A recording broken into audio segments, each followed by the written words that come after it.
Assalamualaikum warahmatullahi wabarakatuh. Ingkang kawula hormati Bapak Kepala Sekolah SMA Negeri Modern Padu Bojonegoro, ingkang kinurmatan Bapak Ibu lan staf karyawan SMA Negeri Modern Padu Bojonegoro, ingkang kula tresnani rencang-rencang sedaya.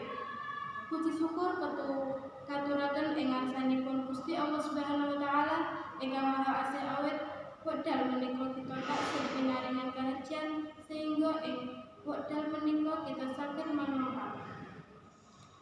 Kula temriki ngaturaken agunging panuwun dumateng Bapak Ibu guru awit saking katresnan anggenipun mulawentah dumateng kula lan rencang-rencang sehingga kita saged ngrampukaken kewajiban ngangsu waro ing pawitan SMA Negeri Modern Padu Bojonegoro.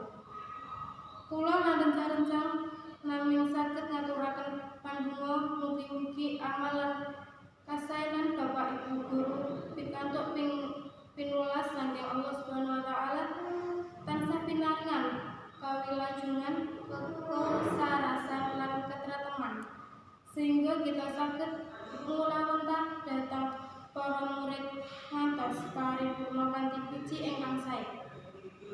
Kula lan rencang-rencang ugi nyuwun agunging pangapunten awit asring damel Bapak Ibu guru duka lan kecewa awit saking atur salah bahwa ingkang boten marani pangalih Bapak Ibu guru sedaya. Dumateng Bapak Ibu guru lan adik-adik sedaya, kula dedonga mugi tansah pinaringan rahmat Gusti Allah. Amin amin amin. Wacana cekap semanten atur kula menawi wonten